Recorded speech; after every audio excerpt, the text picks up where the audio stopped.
नमस्कार दोस्तों, dark stories में आपका स्वागत है। आज की स्टोरी देवरिया से है। देवरिया की शांत गलियों में एक अजीब सी बेचैनी फैलने लगी थी। हर शाम जैसे ही सूरज ढलता, लोग अपने घरों में दुबकने लगते। किस्से सुनाए जाते थे एक रहस्यमयी औरत के, जो रात के अंधेरे में दिखाई देती थी।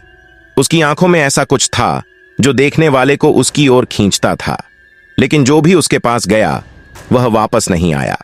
कहते हैं उसकी खूबसूरती के पीछे एक भयानक रहस्य छुपा था, लेकिन यह रहस्य क्या था और यह औरत कौन थी, कोई नहीं जानता था। देवरिया में एक खौफनाक डर पसर चुका था। दोस्तों, अगर आपको हॉरर स्टोरी सुनना पसंद है तो चैनल को लाइक और सब्सक्राइब करें और बेल बटन को भी प्रेस करें। दोस्तों, आप अपना नाम कमेंट बॉक्स में लिखें और यह भी लिखें कि आप यह स्टोरी कहां से सुन रहे हैं, और अगर आपके पास कोई स्टोरी है तो आप हमें हमारे इंस्टाग्राम और ईमेल पर स्टोरी भेज सकते हैं। तो चलिए दोस्तों, आज की कहानी को शुरू करते हैं। रवि एक 25 साल का युवक देवरिया में अपने माता पिता के साथ रहता है। पढ़ाई में होशियार लेकिन बेरोजगार है, जिसके कारण थोड़ी बहुत चिंता रहती है। सिया, रवि की छोटी बहन, उम्र 22 साल। वह बहुत खुशमिजाज और चुलबुली है। वह देवरिया के ही कॉलेज में पढ़ती है। रवि और सिया रोज की तरह अपने घर की छत पर बैठे थे। शाम का समय था और सूरज धीरे धीरे ढल रहा था। चारों तरफ एक अजीब सी शांति थी जो अक्सर इस समय महसूस होती थी। भैया, आजकल अजीब सा लगता है ना, जैसे कुछ गलत होने वाला है, सिया ने अपनी चिंता जताई। रवि ने उसकी बात को हंसते हुए टाल दिया। अरे, तुम तो बस फिल्मों में ज्यादा डूब जाती हो, ऐसा कुछ नहीं है। लेकिन सिया की बेचैनी खत्म नहीं हुई। वह उठकर छत की मुंडेर पर जा खड़ी हुई और दूर कहीं देखती रही। तभी उसकी नजर एक अनजान औरत पर पड़ी जो गली के कोने में खड़ी थी। औरत ने काले कपड़े पहने थे और उसकी आंखें दूर से भी चमकती हुई दिखाई दे रही थीं। भैया, देखो वो औरत कौन है। सिया ने रवि का ध्यान उसकी ओर दिलाया। रवि ने भी उसकी तरफ देखा, लेकिन उसे कुछ खास नहीं लगा। कोई होगी, तुम बेकार में परेशान हो रही हो, रवि ने कहा। लेकिन सिया की नजर उस औरत पर ही टिकी रही। वह औरत वहां से हिली नहीं। उसकी आंखों में कुछ अजीब था जो सिया को डरा रहा था। चलो नीचे चलते हैं, सिया ने कहा। रवि ने उसकी बात मान ली और दोनों नीचे चले आए। लेकिन उस रात सिया सो नहीं सकी। उसकी आंखों के सामने बार बार उस औरत का चेहरा आ रहा था। उसने रवि को उठाया।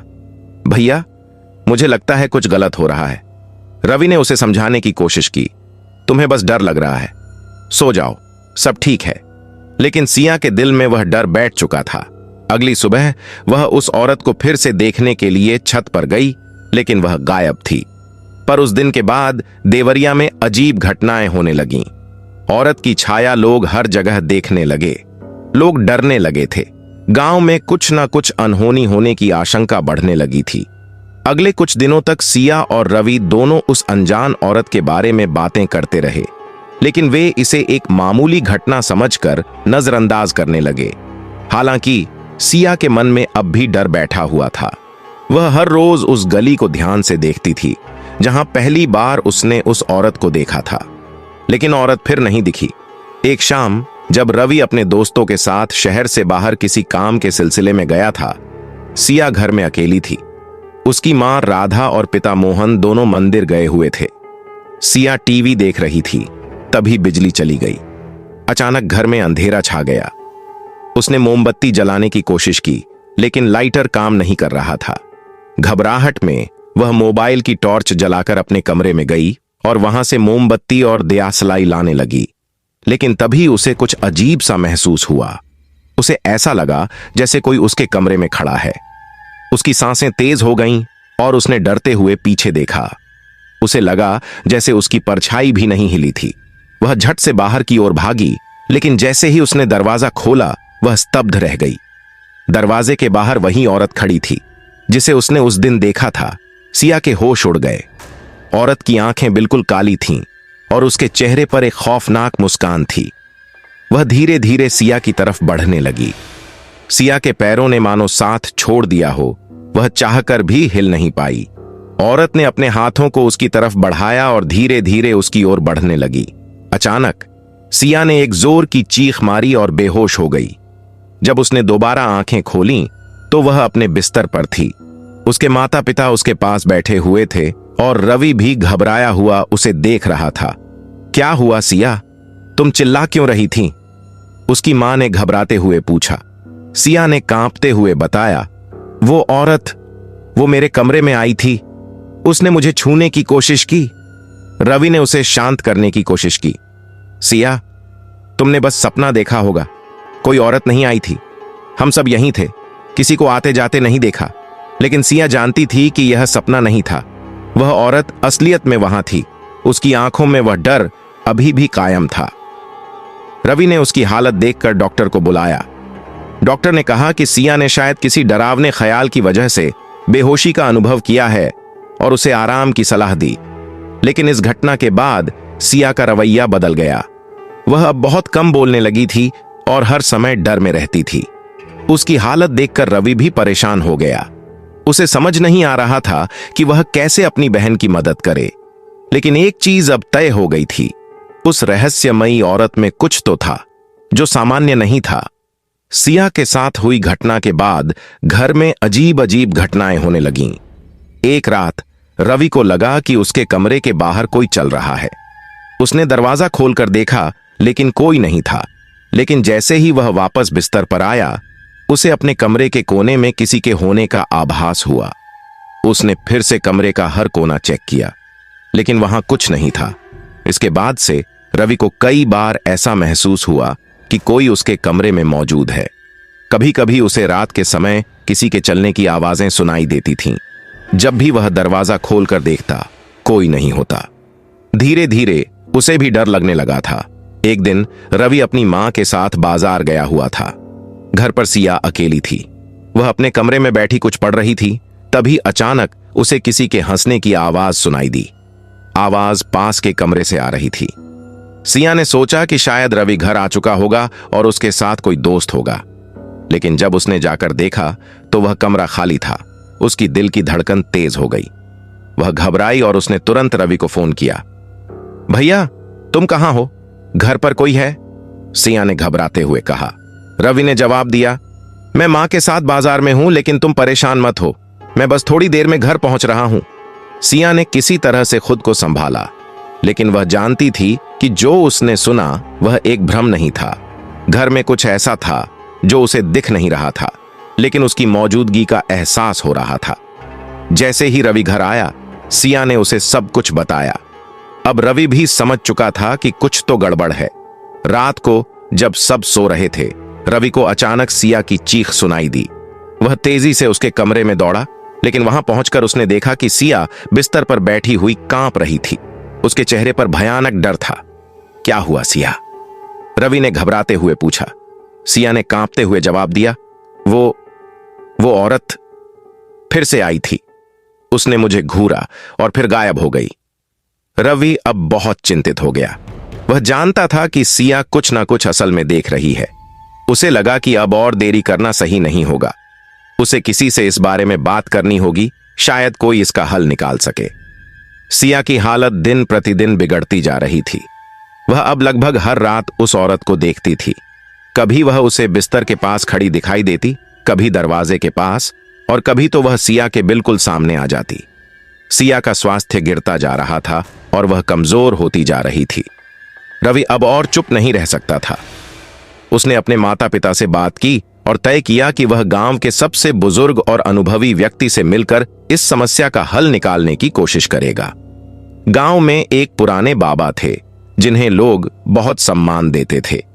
कहते थे कि वह अजीब घटनाओं को समझने और उनका हल निकालने में माहिर है। रवि बाबा के पास गया और उन्हें सारी बात बताई। बाबा ने गंभीरता से सब कुछ सुना और फिर कहा, यह कोई साधारण औरत नहीं है। उसके साथ कुछ ऐसा हुआ है जो उसे इस दुनिया में बांधे हुए है। वह शायद बदला लेना चाहती है या उसकी आत्मा को शांति नहीं मिली है। तुम्हें उसकी असली कहानी का पता लगाना होगा, तभी सिया को बचाया जा सकता है। बाबा की बातें सुनकर रवि के रोंगटे खड़े हो गए। उसने बाबा से पूछा कि उसे क्या करना चाहिए। बाबा ने उसे कुछ धार्मिक अनुष्ठान करने को कहा, लेकिन साथ ही यह भी कहा कि उसे उस औरत की असली पहचान और उसकी कहानी का पता लगाना होगा।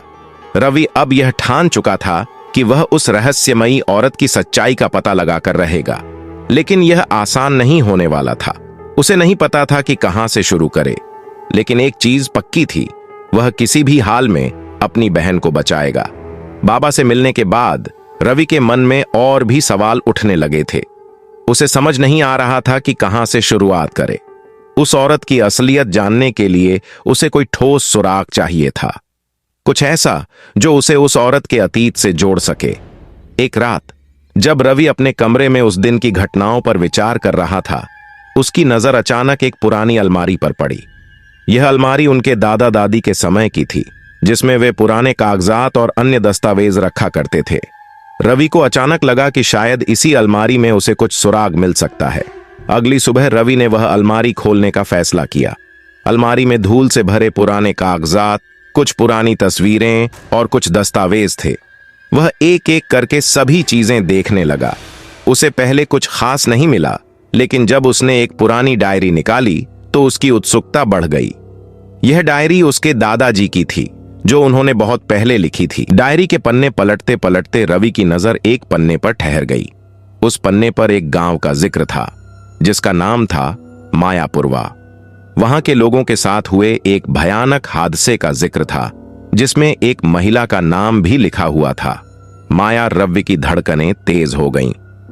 क्या यह वही औरत हो सकती है? उसने जल्दी जल्दी डायरी के बाकी पन्ने पलटे और पाया कि माया नाम की एक महिला उस गांव में रहती थी।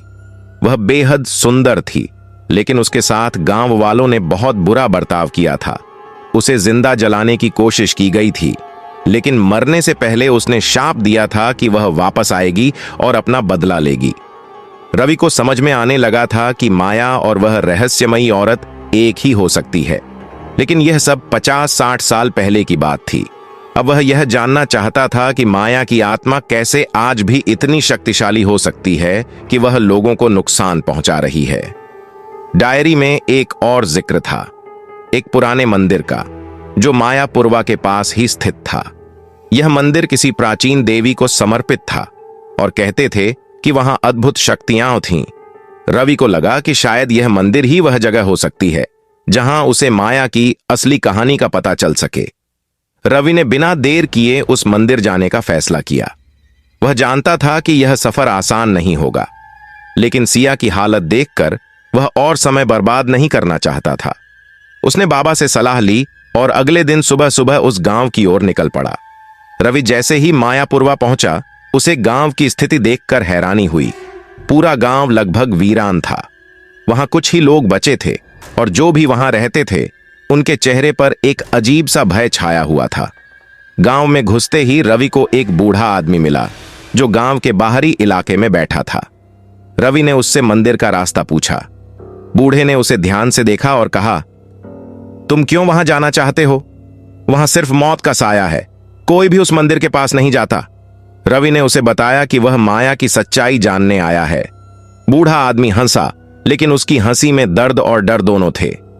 माया का जिक्र मत करो, उसकी आत्मा आज भी यहां भटकती है। जो उसके पास गया वो वापस नहीं आया। रवि ने अपनी जिद नहीं छोड़ी और बूढ़े से माया की पूरी कहानी जाननी चाहिए। बूढ़े ने आहें भरते हुए कहा, माया इस गांव की सबसे सुंदर और प्यारी लड़की थी, लेकिन उसकी किस्मत खराब थी। गांव के जमींदार के बेटे की उस पर बुरी नजर थी। जब माया ने उसकी बात नहीं मानी तो उसने पूरे गांव को उसके खिलाफ कर दिया।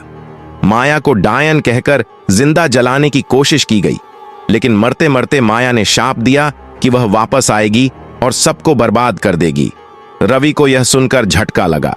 यह सब कुछ इतना भयानक था कि उसकी रूह कांप उठी, लेकिन उसे अपनी बहन को बचाना था, इसलिए वह बूढ़े से मंदिर का रास्ता पूछता रहा। बूढ़े ने अंततः हार मानकर उसे रास्ता बता दिया, लेकिन एक चेतावनी भी दी, मंदिर में जाओ, लेकिन वहां माया के साथ आमना सामना मत करना, उसकी आत्मा अब भी वहां है। रवि अब पूरी तरह से तैयार था। उसने गांव से थोड़ी दूरी पर स्थित उस प्राचीन मंदिर की ओर रुख किया।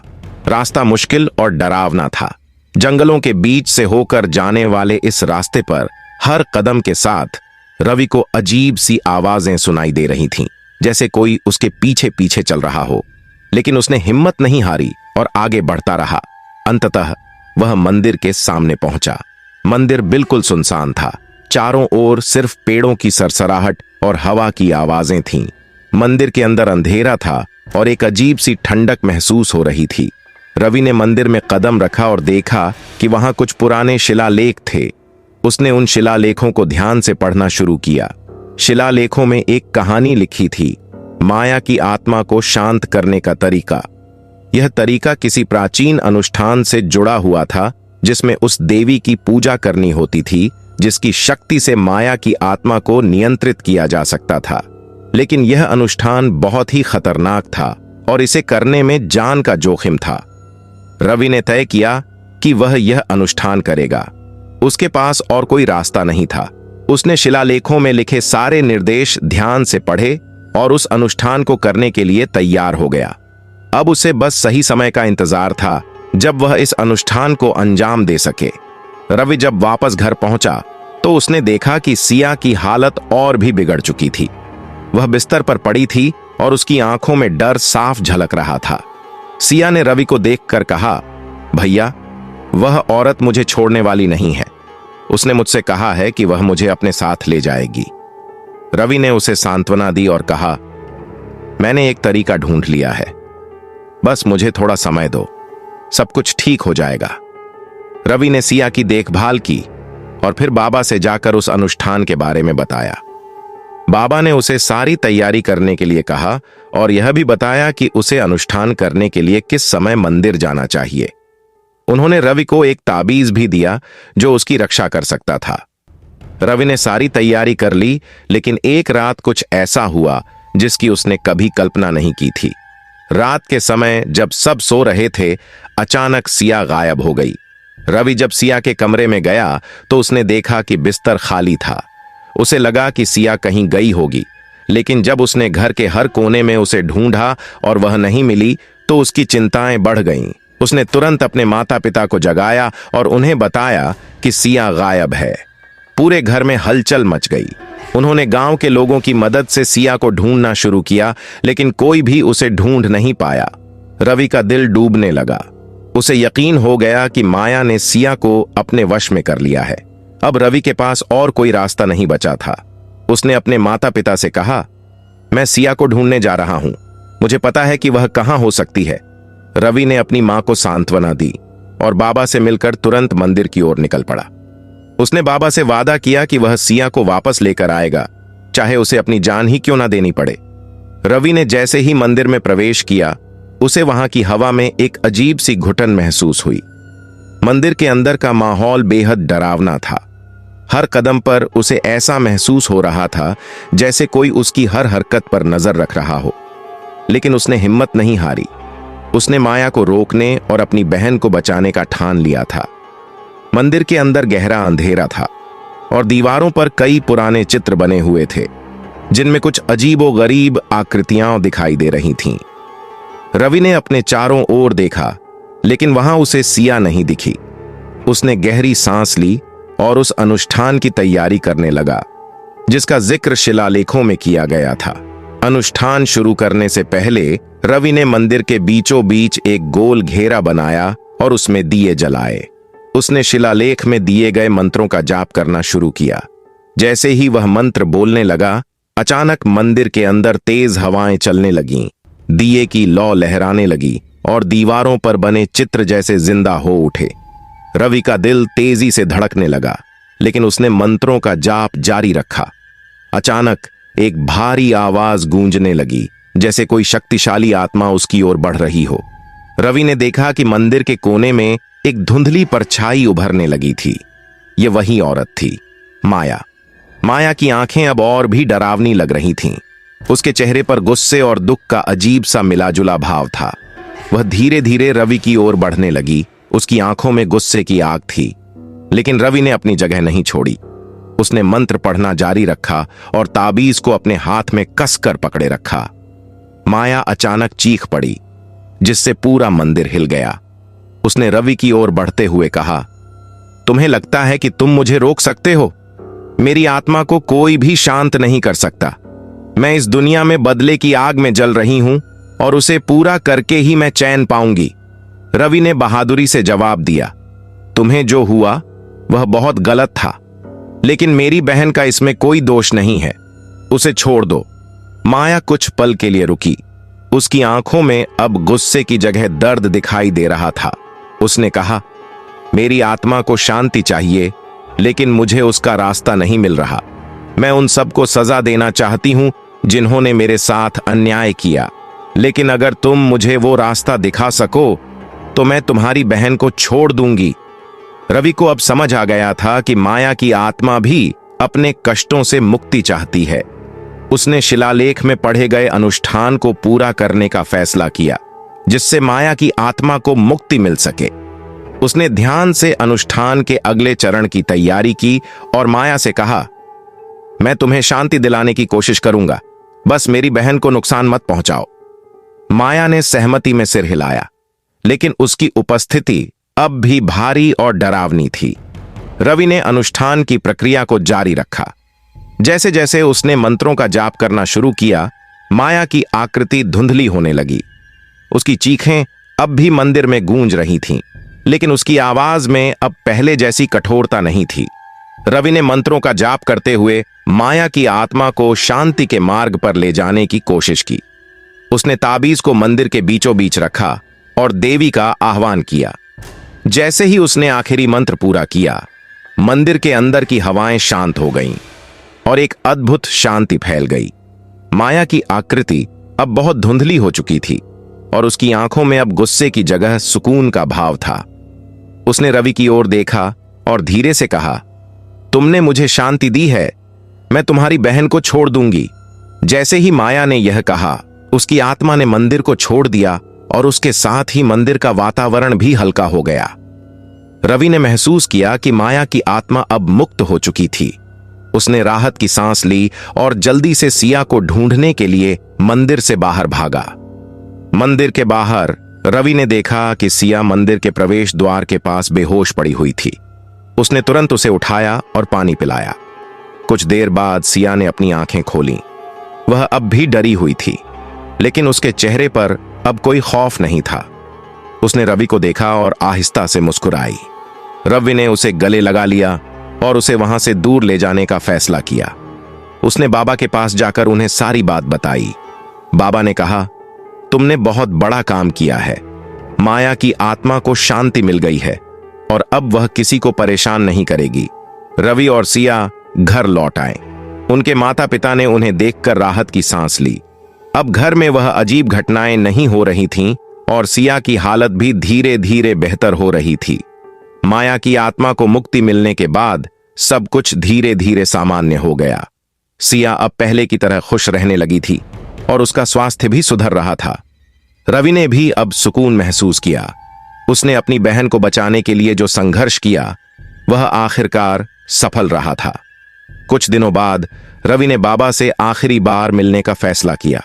वह उनके पास गया और उन्हें धन्यवाद दिया। बाबा ने रवि को आशीर्वाद दिया और कहा, तुमने हिम्मत से काम लिया और सच्चे दिल से माया की मदद की, इसीलिए तुम सफल हुए। रवि ने बाबा को प्रणाम किया और वहां से लौटने लगा। अब उसके मन में कोई डर नहीं था। उसने सिया की तरफ देखा और उसकी आंखों में अब सिर्फ खुशियां थीं। रवि और सिया ने अब अपनी जिंदगी को नए सिरे से जीना शुरू किया। वे अपने पुराने डर को पीछे छोड़कर आगे बढ़ने लगे। माया का भूत अब उनके जीवन से हमेशा के लिए दूर हो चुका था।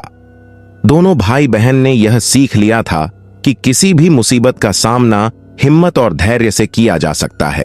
हालांकि अब सब कुछ ठीक हो गया था, लेकिन कभी कभी रवि को उस रात की घटनाओं की याद आ जाती थी। उसे माया की आंखों में देखा हुआ दर्द और गुस्सा अब भी याद था। उसने सोचा कि अगर वह न होता तो शायद माया की आत्मा आज भी भटक रही होती। लेकिन अब रवि ने यह फैसला किया कि वह अपनी जिंदगी में अब किसी भी भूत या आत्मा से डरने के बजाय उन्हें समझने की कोशिश करेगा। उसने यह ठान लिया था कि वह अपनी जिंदगी में किसी भी अज्ञात या अनदेखी चीज से डरने के बजाय उसका सामना करेगा। रवि और सिया अब एक नई शुरुआत कर चुके थे। उनके जीवन में अब कोई डर नहीं था। वे एक खुशहाल जिंदगी जीने लगे थे। उन्होंने माया की आत्मा को मुक्ति दिलाकर न सिर्फ अपनी बहन की जान बचाई, बल्कि एक भटकती हुई आत्मा को भी शांति दी। इस अनुभव ने रवि और सिया को और भी मजबूत बना दिया था। अब वे हर नई सुबह का स्वागत करते थे, बिना किसी डर के। उनकी जिंदगी में अब सिर्फ खुशियां थीं और वे जानते थे कि अब कोई भी शक्ति उन्हें डरा नहीं सकती। इस तरह रवि और सिया की कहानी खत्म होती है, लेकिन इस कहानी के साथ ही हमें यह सीख मिलती है कि जीवन में चाहे कितनी भी मुश्किलें क्यों ना आएं, उन्हें हिम्मत और धैर्य के साथ पार किया जा सकता है। और कभी कभी हमारी छोटी सी मदद किसी आत्मा को भी शांति दिला सकती है। धन्यवाद दोस्तों, आपने आज की कहानी सुनी। अगर आपको यह कहानी पसंद आई तो कृपया इसे लाइक करें और चैनल को सब्सक्राइब करना ना भूलें, ताकि आप ऐसी और भी डरावनी कहानियों का आनंद ले सकें।